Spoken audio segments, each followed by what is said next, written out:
হতভাগা Neymar junior. একটা বিশ্বকাপ সে হাত দিয়ে ছুঁয়ে দেখতে পারল না। ইনজুরি, এই ইনজুরি নামক শব্দটাই তার ক্যারিয়ারটা শেষের দিকে ঠেলে দিল। বারবার যখন সে ফিরে আসতে চেয়েছে, বারবার ইনজুরি এসে তাকে থামিয়ে দিয়েছে।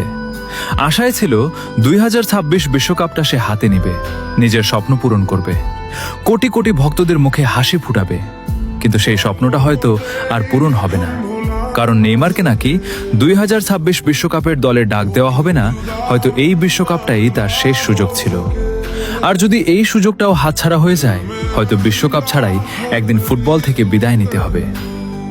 বিশ্বকাপ পেয়েও অনেক খেলোয়াড় মানুষের প্রিয় হতে পারে না, কিন্তু নেইমার বিশ্বকাপ ছাড়া, বড় বড় অর্জন ছাড়া আজও কোটি কোটি মানুষের প্রিয় মানুষ। কারণ নেইমার শুধু ট্রফির জন্য ভালোবাসা পায় না, তার খেলা, তার স্কিল, তার ড্রিবলিং, তার লড়াই, এইসবের জন্য মানুষ তাকে ভালোবাসে। হয়তো তার হাতে বিশ্বকাপ উঠবে না, কিন্তু সে মানুষের হৃদয়ে চিরকাল থাকবে। নেইমার, তুমি সারা জীবন আমাদের মনে থাকবে। তোমাকে অনেক ভালোবাসি।